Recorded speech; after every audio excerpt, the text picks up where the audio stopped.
1075 The Game Podcasting is sponsored by Modern Exterminating, a family-oriented company. Professional, honest, and dependable pest control solutions. We're your one-stop shop for all pests. I don't know that Michael Harris's bat has ever really been steadily serviceable. Doesn't it feel like this? Harris came up, had success, then you get the book on him, and you realize that he chases. Yes. Quit throwing him strikes and just let him chase. Yes. And you've seen what's happened since, right? He is an elite defensive center fielder. One of the best catchers of the year this year. Yes. I mean, I'm not going to sit here and rank them. I mean, and the Braves are very fortunate to have had a host of fantastic center fielders in their day. Today, LeBron James decided that he wanted to keep getting paid. LeBron James has exercised his player option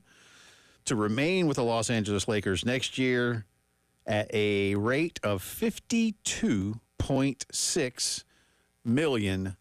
Will this be his last year in the league? Maybe, maybe not. Will this be his last year with the Lakers at that rate, Terry? I would think so. This is now... They want this to be Luka's team, and it can't be Luka's team if LeBron is still on it. And that's not a knock on LeBron. And LeBron is still one of the top, let's say, dozen players in the league. I mean, he's what LeBron. He's doing at 40 is ridiculous. Yeah. Here's the thing that's interesting to me.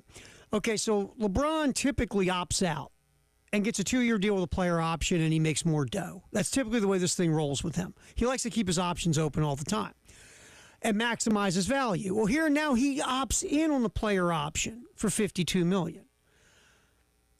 Here's the thought. Then Rich Paul, his rep, comes out and says, well, the Lakers are about building for the future, quote, quote, wink, wink, oh, you're all about Luka.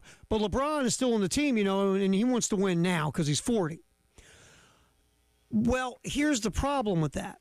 If you truly want to win now, you take a mid-level exemption or whatever minimum salary you can take by the CBA and give the Lakers a lot more money to go get better players. This day, 1985, Boris Becker, 17 years old, unranked, the youngest to ever win Wimbledon on the men's side, also the first unranked player of this day, 1985.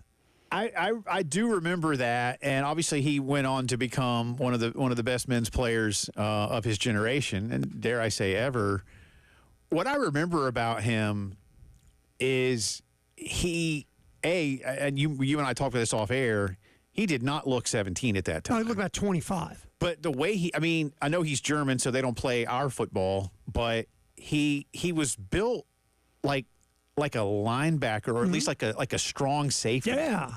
He was a hoss. He was big. I wanted him carded. I didn't believe he was 17. Like some of those dudes, like Jimmy Connors and McEnroe and Sampras and Agassi, they were really good at it, but he looked like something else, man. Yeah, I mean, he jumped the net and punched you in the face. Yeah, but he was a pretty big dude, but and then he was good. 17 singles titles, majors. He's 57 years old now, Jay. Yeah.